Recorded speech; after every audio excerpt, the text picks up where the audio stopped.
Hi everybody. I'm Melissa. I am one of the interns at RGB Music Therapy and Wellness Center, and we have a special guest today. This is Larisa McHugh. She is from SMWC, which is St. Mary of the Woods College, and she is the program coordinator for the Music Therapy Equivalency Distance Program there, which I am a part of. So Larisa, thank you so much for being with us today. Oh, my pleasure. It's good to connect and to see you and hear about all that's happening for you in your internship. So. Yes, thank you. Yeah, it's been great experience. I'm halfway through with my internship so far, and I've really enjoyed it. And a little background about myself: I was a choir director before I was interested in music therapy and pursuing that career. And this is I think a great opportunity for anybody else who might be interested, if you have a music degree of sorts and might be curious about what music therapy is, and if you want to pursue it, there's options out there for you. So SMWC has a great program that I'm a part of, and we're going to share a little bit of information with you guys about it today. So Larisa, do you want to tell us a little bit about what kind of programs are offered at SMWC for the music therapy? Oh, for music therapy specifically, yes. There are different programs at SMWC. Obviously, there's a campus-based program, so that you can get an undergraduate degree in music therapy. They also have a campus equivalency program. And then a few years later, they established a distance graduate program. So students that come into that program are board certified music therapists and completing a Master of Arts in Music Therapy. And from that, the Music Therapy Equivalency Distance Program came to be. And that's the program that you are a part of, and I am a part of, and it was established in 2012. So it's been a little bit. Yeah, it's a good number of years. Yeah. That's really great. Yeah, it's been great to be a part of that program. I've met so many people from so many different parts of the U.S., even outside of the U.S., that are in this program. And so if somebody is interested in being part of the program, could you explain what some of the requirements might be to be a part of the distance program? Sure. So to be eligible to apply for the distance program, you first need to have a degree in music. So it may be music education, it may be music performance, but to have a degree in music first and have completed at some point in your undergraduate training a general or introductory psychology class. And that helps you then to prepare to step into the distance equivalency program. So with that degree in music, we know that you have the foundation to then focus on music therapy courses and in that distance format. So those are the requirements to apply. And obviously then with the application, there's an audition process.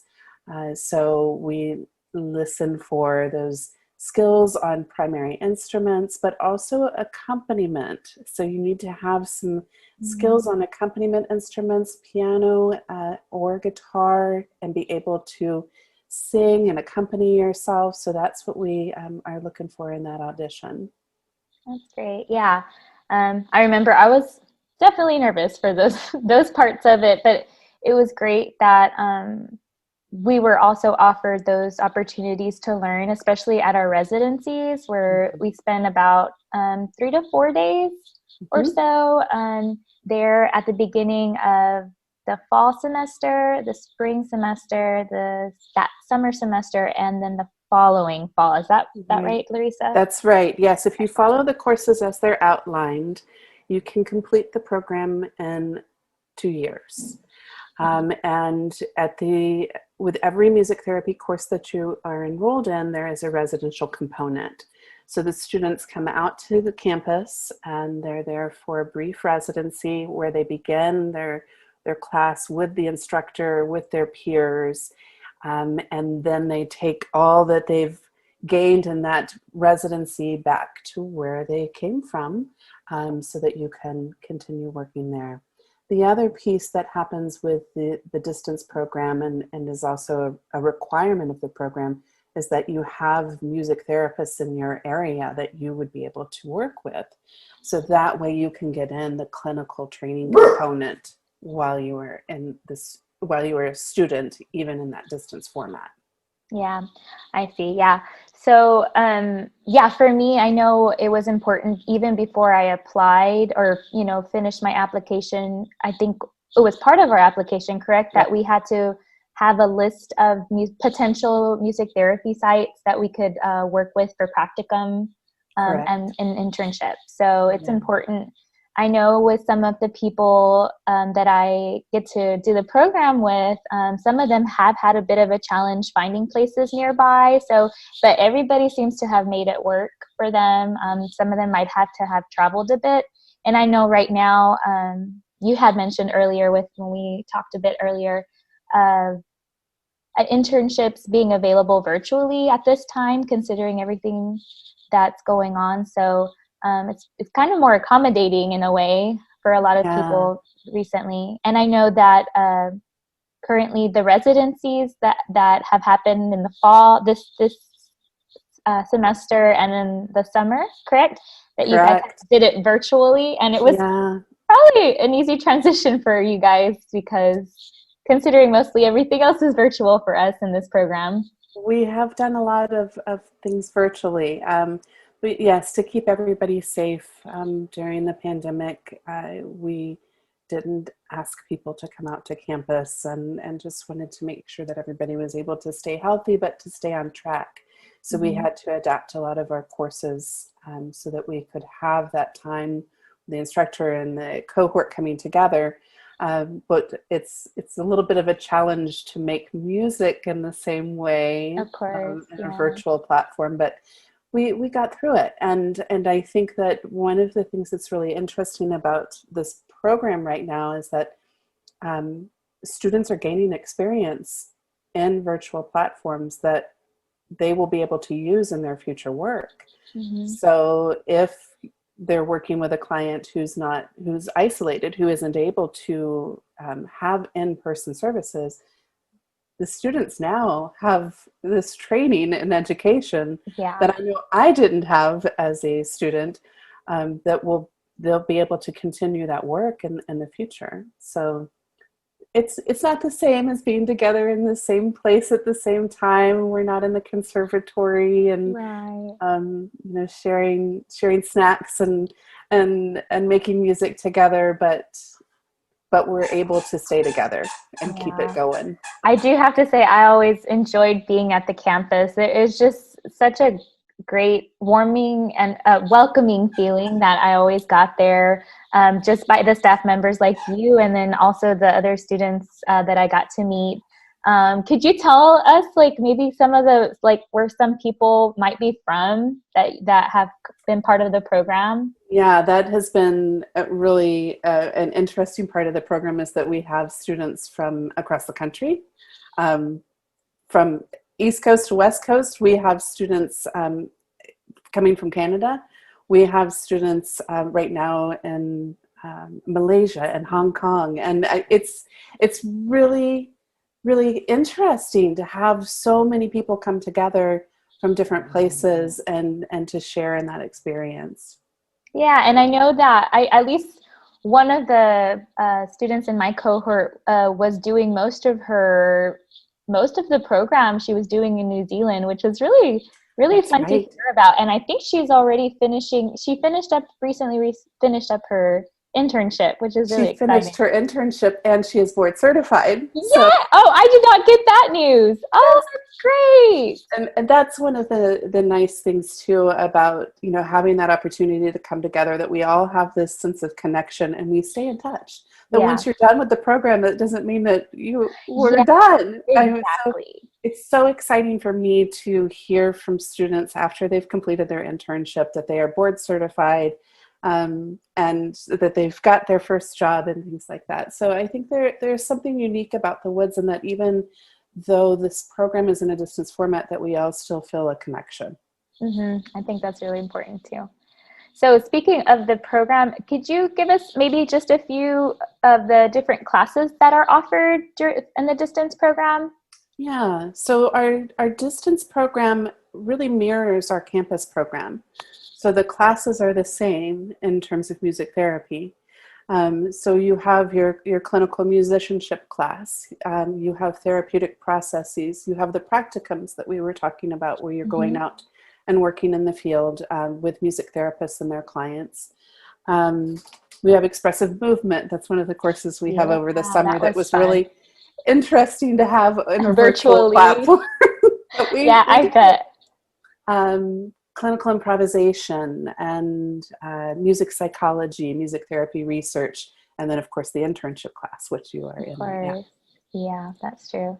Yeah, I really enjoyed, I mean, just on my being the student part of it was very great to have it be a distance program because I really could work at a time that was convenient for me. That first year I joined in 2018. That was when I started the program, and I was able to still be a full-time teacher that first year and do the program. And then that second semester, I guess I was very fortunate to have a principal that was very supportive in my decision, and I was able to also do my practicum once a week that spring semester. So depending on where you guys work, it might work for you guys to be able to do the program and still work full time. Of course, there's sometimes you have to figure out some type of a schedule for you that will be so you're able to financially support yourself and be able to do this program. But for me personally, it's been so worth it. It's just been such a rewarding experience so far. So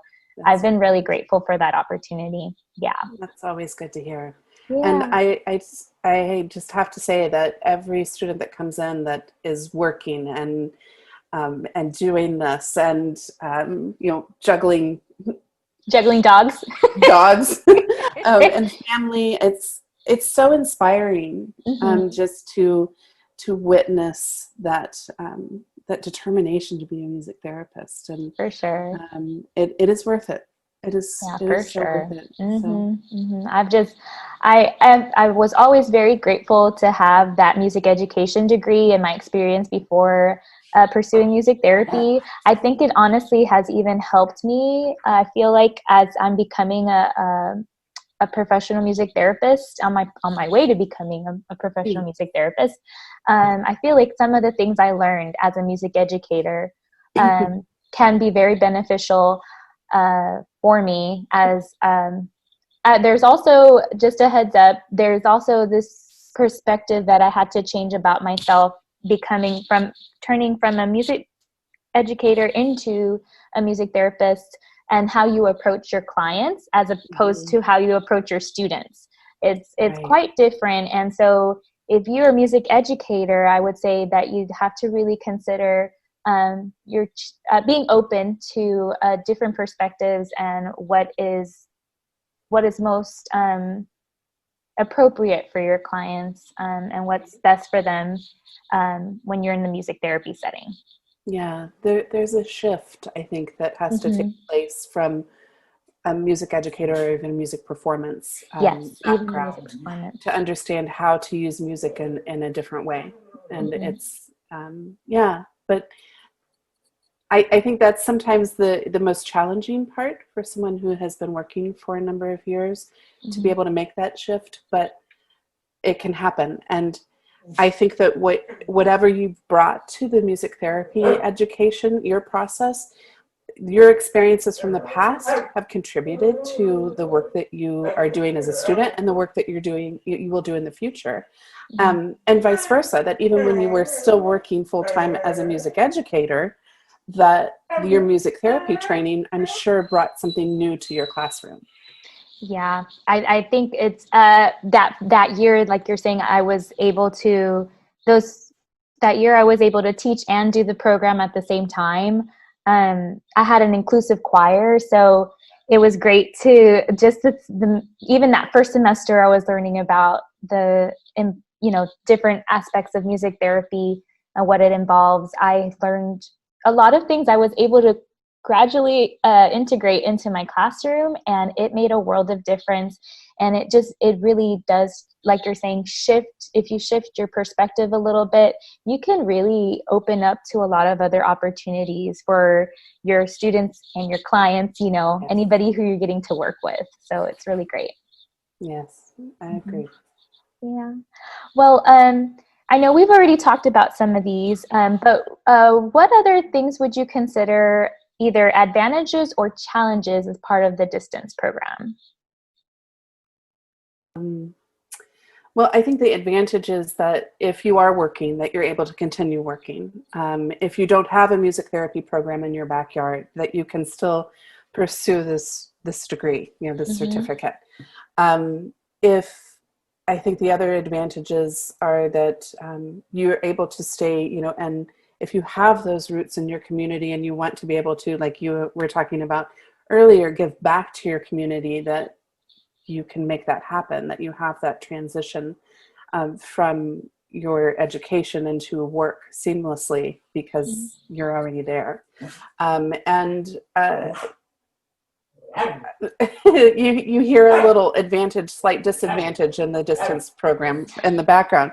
You get to be in the comfort of your home and with your four-legged friends, and don't have to leave them behind. But they can also be a bit of a disadvantage when they interrupt. That's okay. So that's the challenge that we experienced today. That's true. Yeah. But yeah, I really, honestly, I think I had addressed a challenge earlier, just trying to figure out how you can keep yourself financially supported enough while you're doing the program, because eventually you do have to go into your practicums and get hours. Right. So you have to find the time for that. I believe the minimum was like about 3 hours a week when you start your practicums. And then, of course, internship is usually 6 months to 9 months. If it's 6 months, it's definitely a full-time position. But I know, Larisa, you could probably share how some people have made that work, because I know you've gotten a chance to talk to many people, especially recently with everything being available. Some people are offering internships virtually and stuff like that, right? Yes, there are some people that are doing things through telehealth platforms. So again, keeping everybody safe, and so students might be working with someone even out of state, because they have that opportunity now through virtual platform. But I think with the internship, it is, even if you're doing an undergraduate program from start to finish in music therapy, you still have the internship requirement. And it can be a challenge to think about being somewhere full time for 6 months, or if you need to spread it out over a year, even doing 20 hours a week for a year, that's a lot. But it's such a valuable and important piece of the music therapy education. It's where you're really immersing yourself in the work. So I think if you know that that's coming, that's something that you can plan for. And somehow people have been able to make it work. If that means doing a part-time internship so that you can continue to work part-time, then you make that happen. I think, one of the other things that can be a challenge in terms of the distance learning is that you have to really find some strong support around you, and motivating yourself, because you don't have me, wagging my finger at you every week in the classroom. Exactly. It kind of happens online, but you need to be able to carve that time out, and you have to plan for that. Exactly. Just across that time, not just the internship, but you need to schedule some time for yourself to really complete the work, and to also give yourself some time to take care of yourself throughout the process, because it's a lot to take on. I think sometimes people assume that because it's a distance format that it might be a little bit easier, but I think in some ways it may be more challenging, because you have to do more of that motivating and, you know, doing things on your own. And and when I'm in a classroom, when we come together for residency, if I'm giving a lecture, I can tell if the information I've just delivered isn't sinking in. I can see that confused look on someone's face That's and try probably to, me sometimes, you know. but try to work through that. But when it's at a distance, I may not see that. And so the other thing that we have to ask of all of the distance students is that they reach out and communicate. And communicate. And so I think that that's really important. So you have to, and I don't know if that's an advantage or disadvantage, you know, just. Yeah, it could be either. Yeah, I feel like for one thing, at least for anytime I had to reach out, especially to you, Larisa, you were always very just understanding, and especially like I think it is important to work on self-care. I didn't really consider self-care as much as until I started the music therapy program, and I know that was always addressed in most of our courses, and just having those talks during group supervisions and things like that. So yeah, that was really helpful. Good. And I hope we can spread the word on that, because I think everybody needs that these days. Yeah. For sure. For sure. I actually recently, during one of my group supervisions for the internship program, we did talk about self-care with Sarah, and I mean, it's been throughout this experience that we've addressed that. And I just really appreciate that, because I think it needs to be like a constant reminder about it. You assume that you're going to keep doing all these things to take care of yourself, but before you know it, you know, gradually start getting a little bit overwhelmed or something. So it is nice to kind of touch base back and talk about self-care, you know, frequently when you can. We all need those reminders. Yeah. It's usually the busiest people that need to be reminded more often, right? Yeah.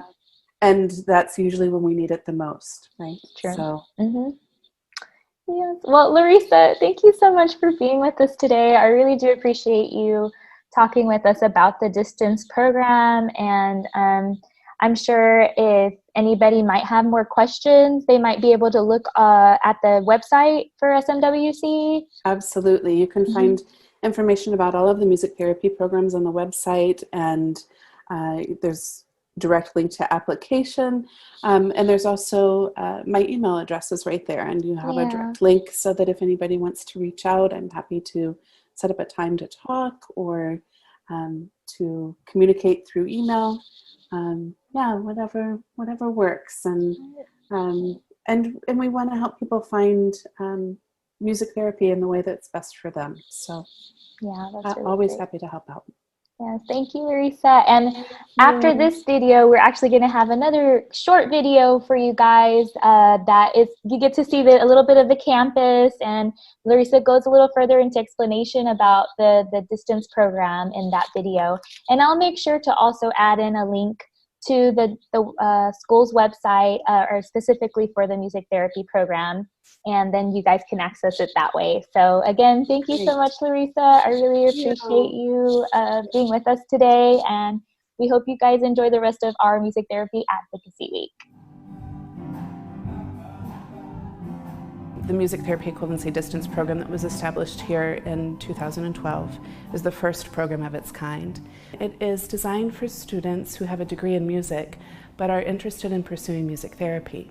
And perhaps they don't have a music therapy degree program locally, so they're able to come here and complete the program. It's about a 2-year program, and it's considered a hybrid program. So they're able to come in for the residency and then return to their home to complete their work. They then go on to internship and then are eligible to sit for the board certification exam. So for those students who have that degree in music but have had that dream of maybe doing something a little bit more and offering music to others in a way that can help to promote health, that they're able to pursue that dream here at St. Mary of the Woods College. I've learned about musicianship that is used for a completely different goal than I was used to as a performance major. This is a whole new world of using music to serve another person and help them achieve better health through music. I've worked with a wonderful supervisor this semester in my practicum experience. She has just taught me to be in the moment with a client and allow the music and the needs in those moments to guide me. I play the harp, and in my practicum experience, I brought the harp in, and I had some incredible moments with the children where I got to share my primary instrument with them, but in a completely new way, and to see them explore that instrument and be in the music was just a magical moment.